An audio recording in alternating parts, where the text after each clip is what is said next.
Right. Yeah. So today we've got Richard Phillips here from Manchester Community Central. Yes. Thank you for making the trip Thank you very much, to James. sunny Macclesfield Yeah. and joining us.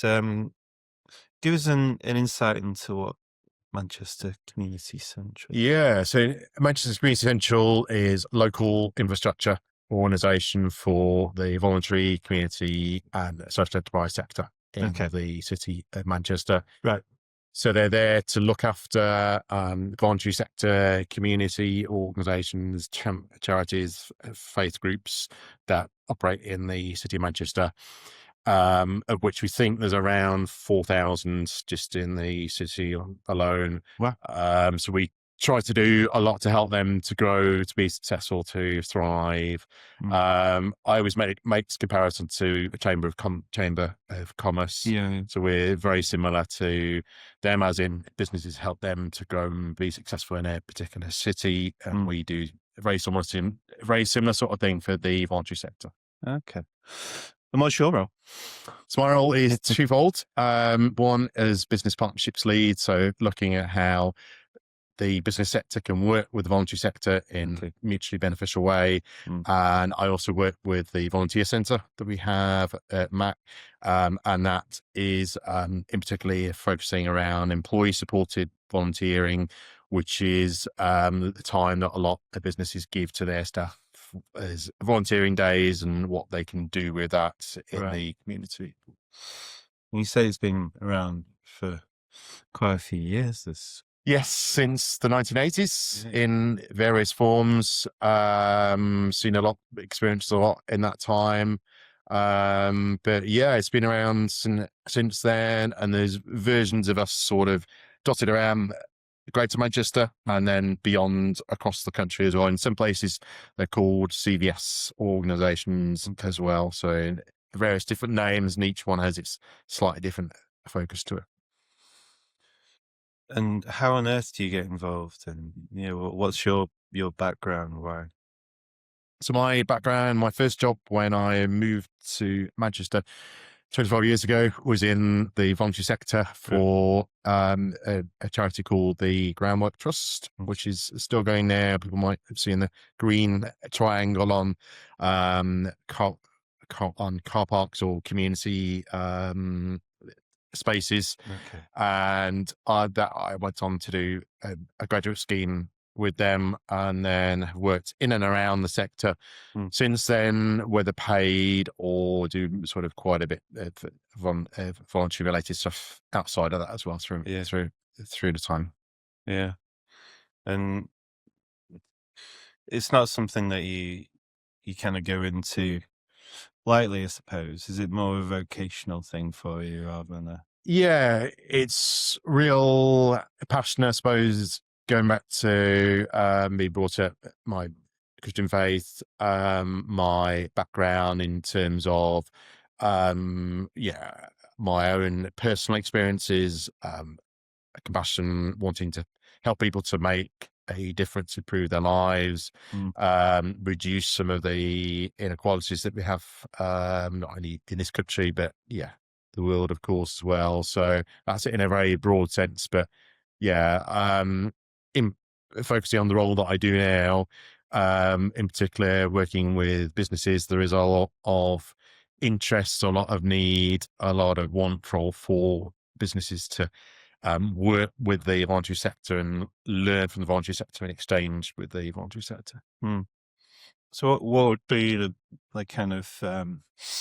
benefits to the business getting involved with a voluntary organisation? So I think it's important to sort of challenge what some people think about charities really in general, particularly businesses. So businesses, in my experiences, their initial thoughts are this person's going to ask for money, basically, money, which would be, of course, that's never to be turned down anywhere. But my post in particular is to look at how what is valuable to businesses that can be exchanged. So That can be knowledge and experience from the sector, certainly around volunteering, Mm, a lot of insight into what is going on in their local area where they are, where they operate, mm, some of the challenges that their staff may be experiencing. mm, So there's a lot of potential value in that. Just to give you an example of that, there's a domestic violence charity in North Manchester that, by the nature of the work, has a lot of insight into signs and symptoms and experiences of people who are in domestic violence situations. mm, Um, they worked with a local business, a fairly big business there, their HR department, to help them to spot some of the potential signs that one of their mm, employees was potentially at risk or in a situation that was potentially harmful to them, and then some of the steps that they could take there. So from a purely business point of view, that's helping their staff, mm, potentially helping a staff member who is going to go off at some point, mm. potentially leave, decrease in performance, of course, and but most importantly, their personal well-being as well, really. Okay. So they're to support the business and with the things that they serve that Yeah, they're involved with. Yeah. yeah, really important insights. In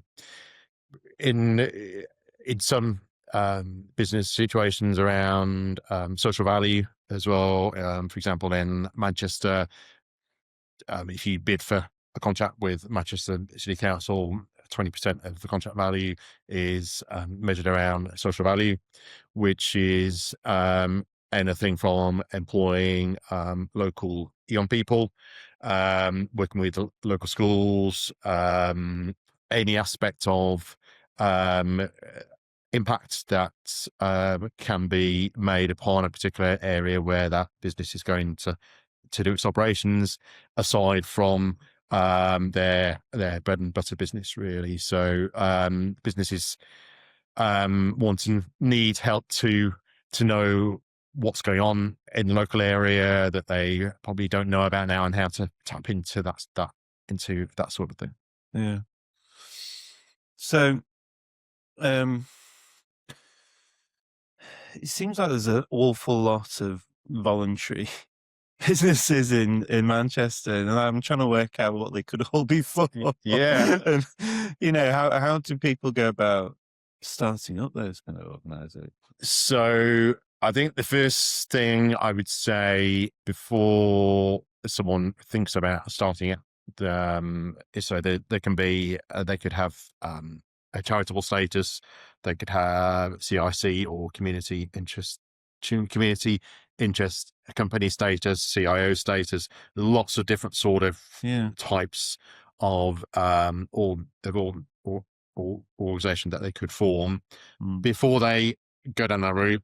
Really important to have a look about what there is there now sure. currently, to avoid duplications, to avoid sort of going down a path that isn't really necessary. Whereas if you started to support an organization that's there now, Mm, it's been there for a while now, then that can be much more valuable, really. mm, Um, if a person does still want to create a charity or a CIC, mm, then there's support from us at Manchester Community Central, or some of the other local infrastructure organisations in that particular area. mm, We would help with any aspects in terms of structure, in terms of governance, in terms of where to find the funding, all those sorts of nuts and bolts aspects of things. mm.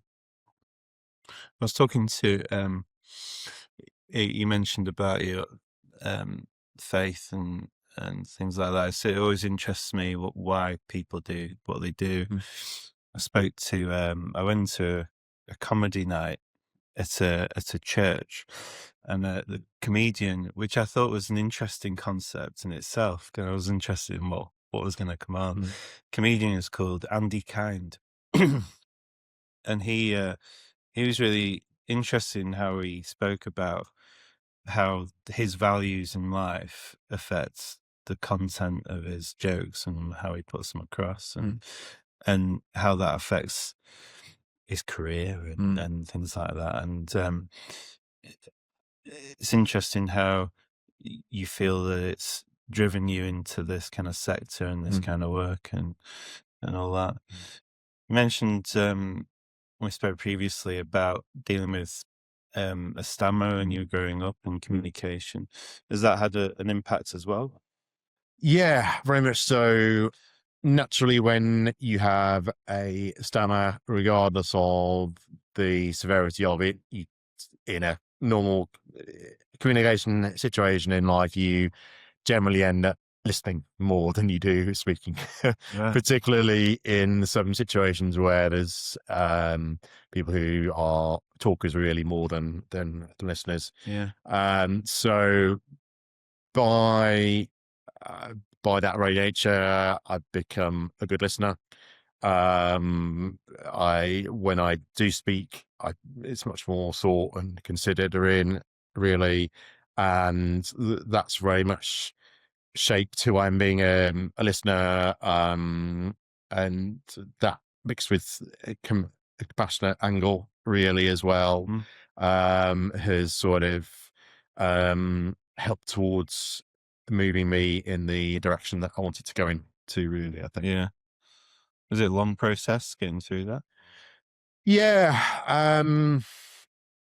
So going back to sort of childhood times, I went through the normal NHS routes in terms of speech therapy, tried hypnotherapy as well, lots of different angles there.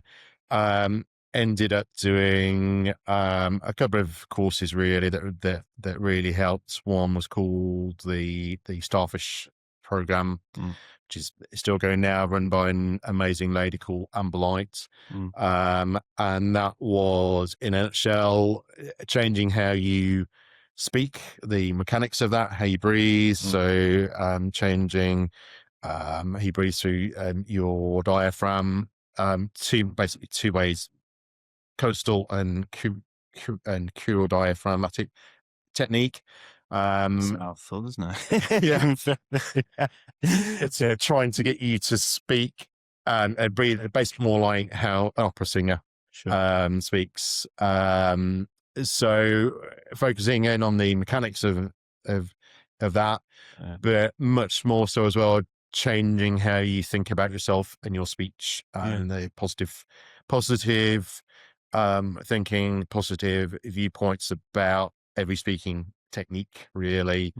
So over time, I've been involved in sort of Toastmasters type organizations, gone to places like Hyde Park and the Speaker's Corner and stood on a crate there, and just sort of, so it's been a mixture of things like the amazing Starfish program, going into teaching as well. I taught for a bit, and just general life experiences really as well, that have sort of, I mean, I still class myself as a recovering stammerer, but very much it's something that isn't something that I really think about now before I go into a speaking situation like I did in the past really.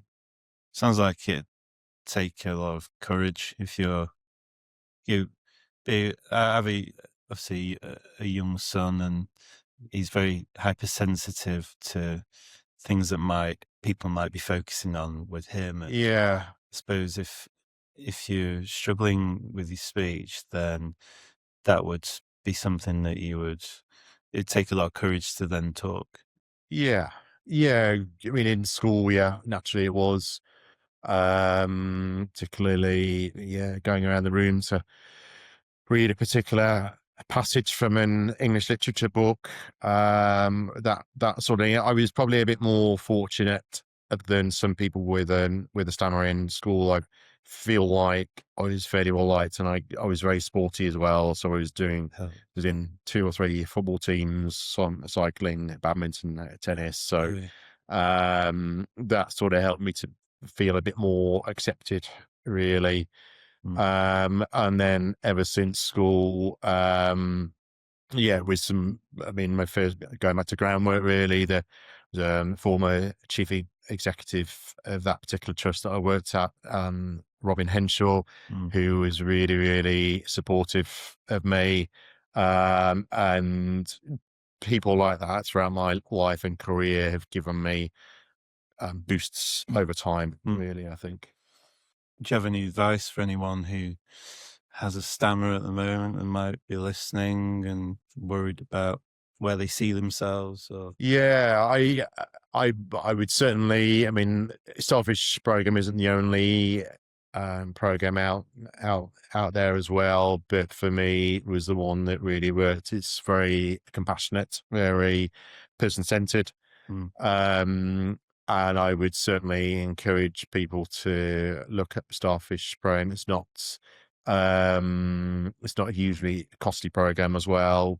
Still very affordable. I think I looked it up the other day. I think they still charge the same course fees as they did in 1999, which is, there can't be well, it can't too be many many things places like than that, that. really. So it's very affordable, very person centered. Yeah. And once you do the program, which is over 3 days, a sort of a lot lifelong Mm. support there, whether it's through a phone list. I still get phone calls now from people that have done the course, Yeah. wanting to practice their technique, or face-to-face groups. And there's there's 3 people I know in Manchester where I live who I met through the course and have become lifelong friends as well. So Mm. there's a long time and long connection Sure.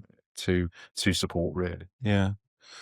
It's interesting when we always ask business leaders, who was a big influence on their career and their lives, and why. And you mentioned you can nearly mention someone there in terms Yeah. of someone who'd supported and pushed you into things like that. Is that's a stupid question? Is that important to you? Of course it is. Yeah, it is. But reflecting back over time, it's probably individuals. It's certainly speaking situations as well. And it's sort of, but there's also an element of enjoyment as well. And I think of as a famous author called Susan Jeffers, who wrote Feel the Fear and Do It Anyway. Mm. And there's approaches, there's techniques, there's inspirational people now that I still see on TV. And I mean, yeah, to touch on comedy again as well, Rod Gilbert's, the Welsh Yeah. comedian, is one of my heroes, really, not only because he's an incredibly funny man, but through what he's been through more recently in terms of cancer, Yeah. but also he's very well documented as talking about wanting to do stand to overcome shyness, really, as Yeah. well. Yeah. So seeing people like that, and yeah, that gives you a boost and more encouragement, really, as Yeah. well. So you were saying before we started about recently doing the comedy. No, what was explain to us because it was for charity, wasn't it? Yes, yeah. So I did a stand-up comedy show just before Christmas. Yeah. Before that, it had 8 weeks training. So on a Tuesday night, where you would meet with another group and have a comedy tutor. And I actually knew the comedy tutor before. I'd met him through a networking circle, a gentleman called Tom Short, who is absolutely fantastic, great coach, a very funny man. And so it worked both through Tuesday night group sessions, looking at different aspects of how to write comedy. Mm. And I had a couple of one-to-one sessions with him as well. Yeah. And then just before Christmas, he worked towards a comedy night, and I had a 5-minute sketch in a pub in Manchester. Right. That was really, really great experience. And yeah, for anyone listening there, you think, well, there's got to be some people there that maybe went on stage and maybe wilted under the heat and the lights, Yeah. and I've seen running off into the toilets to hide for a bit before they could leave the building. Yeah. It was certainly not every single person that went through the process and went on stage was absolutely fantastic, and you could have gone in there and thought this is maybe not quite a pros night, but certainly these guys have been doing comedy for years. So Yeah. it was really, really good to see that from other people, and I very much enjoyed the experience as well. Yeah. It's fascinating. I have a good friend who started doing open mic nights and loved comedy, and he but really struggled with the nerves beforehand, and was in and out of the toilet 20 times before he Yeah. went out, and he did quite well. Yeah. Couldn't long term cope with the nerve side of things, and found it fascinating about how people deal with that. Yeah. And through that, so you found it okay? Yeah. I found it okay. I'm one of those people that, particularly in going back to sort of job interview situation, I'm one of those unusual people that likes job interviews, and particularly where there's a presentation angle to it as well, because I like the build up to it and the planning and then the execution and the sense of satisfaction then. So when I stepped on stage, for me, the challenge was remembering the different aspects of it. So some people sort of scribble a few words on their hand. I did. Yeah. If anyone that watches the video, I do have a slight slip of paper there. Yeah. But in the end, that wasn't too bad. Yeah, loved it. Really, really enjoyed it. I did mess up my clothes, I've got to be honest. So, but thankfully I made enough people laugh in the period up to that. So yeah, it was okay. Amazing.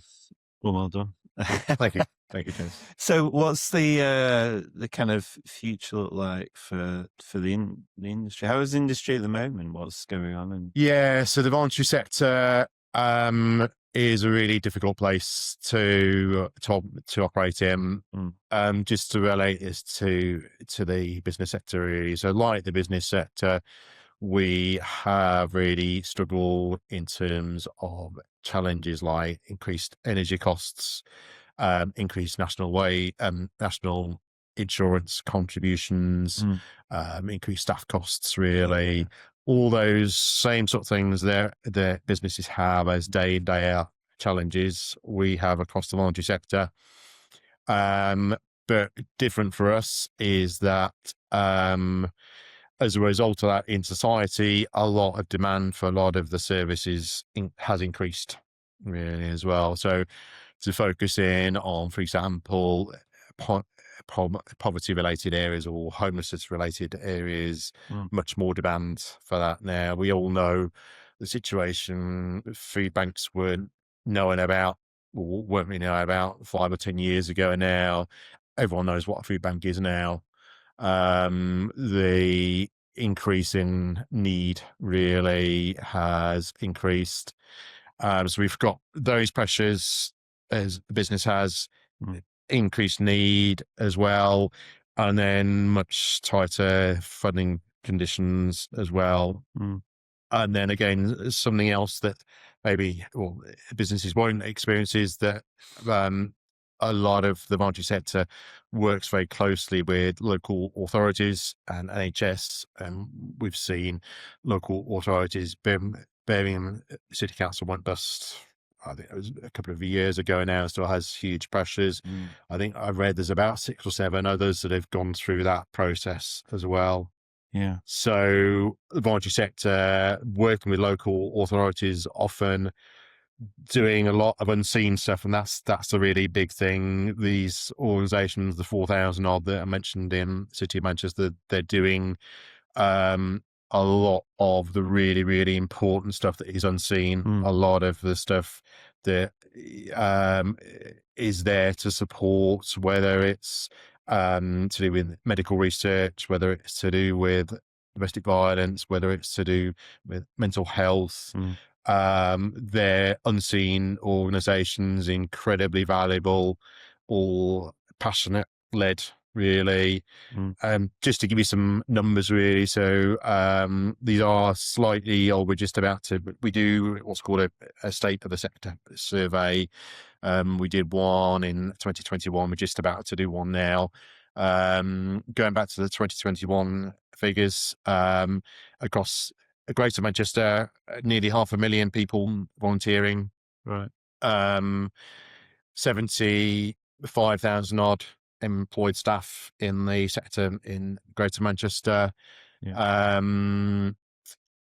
Income wise, to in terms of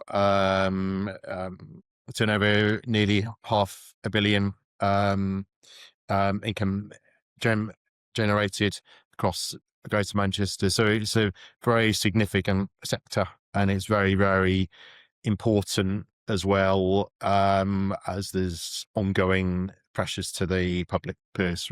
Yeah. It always amazes me how they carry on, like how they keep getting the funding to be able to carry on. Yes. I've had a few meetings as a business with charity organizations, and you know the amount of money that's required just to keep going, rather before you even are able to invest in the services you provide. It's just increasing like you won't believe. Yeah, it is. And then by the nature of the organisations, they rely a lot on volunteers, and volunteers, of course, have got their own personal pressures on. And are if you are struggling income-wise outside of that, you're more likely to want to try to find paid work rather than volunteering. Mm. If you do want to volunteer, maybe you're going to find it harder to pay your own travel expenses to the place of volunteering. Mm. So there's so many different layers and pressures. On the positive side, though, a lot of VCCs are looking at more at how to diversify their income, really, and including working with the business sector, and that's what can be that it won't cover everything, but it can really VCC's incomes, and also make a bigger difference in the local communities. Does politics affect the sector at all? Yes, it does. So this isn't something that I pick up too much of, really. So at Manchester Community Central, my colleagues, we have a policy and influence team that works from our chief exec, Mike Wild, work, and the team itself try to work with local authorities, health sector, education sector, to try to make sure that voluntary sector it has a seat at the table, isn't forgotten about. And on local Manchester level, that's really important to do. So we try to seek to do that. And then on a national level, there's organizations like NCVO, and other national organizations that seek to work on the governmental level, really, as well. And that's, I think, from a change of government 18 months ago now, there's certainly more positive signs from that as well. And on a local Manchester level as well, there's been more positive signs, and a new chief executive, Manchester City Council, and lots of other more positive political signs to work with the sector, and to help to make Manchester a better place to live for everyone. Really. Yeah. It's crazy how someone's telling me it's the fastest growing city in the country at the moment. And there's a Yeah, lot of business moving up north, and yeah, I mean the skyline's completely different from even a few years ago, yeah, very much so. and it's an interesting place to be. Yeah, keeps evolving. I first moved to Manchester, 1999, so just before the Commonwealth Games that we had in 2002. I can remember at the time of the games and the build up to the games, walking around the city and thinking, well, this is fantastic, and sort of thinking, oh, once it's all over, it's going to sort of die off a bit. It keeps growing, keeps changing, and yeah, the future as well. Really, it's a very, very different place to live now. So what's the main aim now? What the main kind of focus is for the Manchester Community Centre? Yeah, so we had a really positive year last year, and we're really excited about the year ahead. Really, I think we moved to new premises. Well, I say new for us. So we've been there about a year now, but the building I think goes back to 1754 or something like that. So a very old building. But it's great to have a more of a permanent space. We've got an amazing conference facility there as well, rooms as well. So we're going to do a bit of work on the building there to bring that up to modern day standards a bit more. Very much looking forward to work across wide range of focuses. So we run things like Manchester Homelessness Partnership that brings together VCSC homeless organisations in the city of Manchester, like Mustard Tree, Food Centre, Life Share, for example, and helps them to work together, looking at what particular needs are linked to the homelessness sector and how we can work with local authority and health sector. Mm. So very much continuing to focus on areas like that. We run something called the Greater Manchester Older People's Network as well, focusing in on old people's needs in the city. So very much continuing what we've been doing now, and trying to work more so across with businesses as well, things like social value that I touched on. Mm. We do work with social enterprises as well, which are businesses that make money. It's like any other business, but what they do with their money and how they operate is maybe a bit more different, really, much more of a social focus.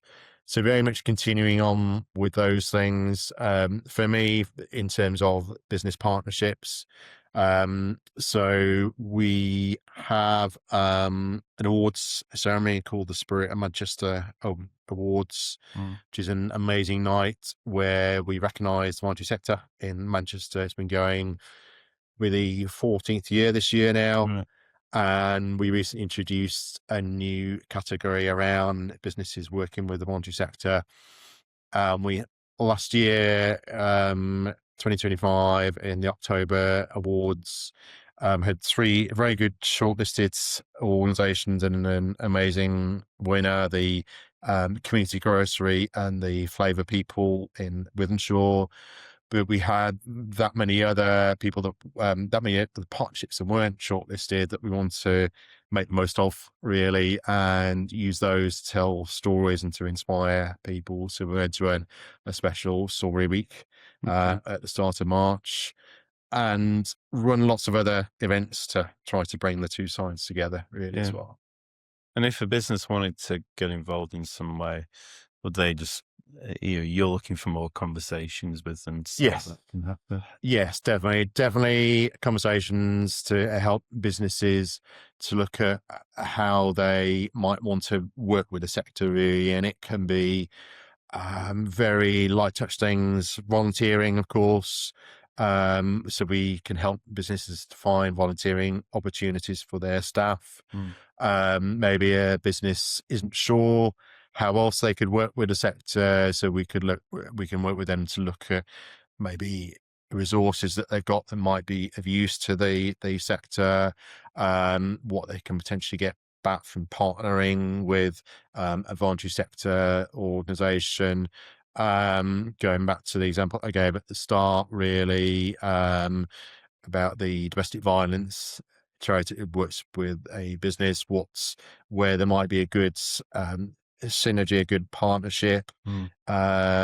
but very much recognizing that each business will have their own individual set of values, and finding a charitable voluntary sector organization to meet those values is most important, really. So very much welcome a conversation with myself, with my colleagues. We run events to bring the two sides together, sort of matchmaking, I suppose you could say, Yeah. to help to explore those routes as well. But all very supportive, very light touch. Yeah, we're here to help the sector, and we're here to help businesses to reach into the sector as well. Amazing. I would like to sort of touch on a bit about why the voluntary sector exists, and what we're sort of hoping to work towards, really, because ideally the voluntary sector wouldn't need to exist, really. That sounds maybe a bit far-fetched, but what we try to do, particularly focusing in on businesses again, is to help them to be good employers, Yeah. to if they employ local people, develop their staff, they get loyal staff going into the future. Yeah. But it also potentially alleviates some of the societal issues as well. So aside from the ways that I've touched on, the businesses can get involved with the voluntary sector, very much encourage businesses to think about things like the real living wage, think about things like the Greater Manchester Good Employment Charter, which is focusing on helping businesses to employ their staff in a good way, paying well, treating them well, looking at how they want to develop their staff as well. Um, Looking at things as well, other amazing initiatives away from that as well. Things like the Good Thing, which is a national initiative to help businesses to redistribute some of their goods, that surplus things, really, as well, out into local communities Yeah. that aren't needed. So there's so many different ways that businesses can get involved, but even before that, how they operate as a business. And there's things like, people would have heard of B Corp as well. Mm. That's really really valuable. So looking so many different angles to being a good social employer, and the more businesses that do that, the less societal issues we have, so they're less of a need for the voluntary sector, really. Interesting. It's an interesting topic of conversation, really, isn't it? About what, why we have a sector in the first place, Yeah, and why is it needed? Do we need an actual business sector, or do yeah, yeah, as patterns in society, yeah, of you know, um, it's definitely something to talk about, isn't yeah, it? yeah, Um, I often feel that if they just if we concentrated on reducing the cost of living, mm, then there'd be no problems at all. yeah, agree, Cost of living agree, goes up, we'll have to either charge more, sell more, yeah, and we'll have to pay more, yeah, and it creates so many issues. yeah. There's a lot of competing pressures and sort of Yeah, pulls and pushes there, yeah. really, definitely. Um, well, I mean, thank you for coming in. Thank you for having me, James. It's a very different chat to what we usually have. Oh, okay. Good. But I think it's a story of courage initially, and then one of an industry that we don't really know enough about. Mm, Like you say, it operates really in the background, mm. and only when people really need it. And, Agree. we'll put all the details of Manchester Community Central on the thing, and we'll if anyone wants to get involved and get in touch with you and Yes, and by the all means. organisation. By all means, thank you.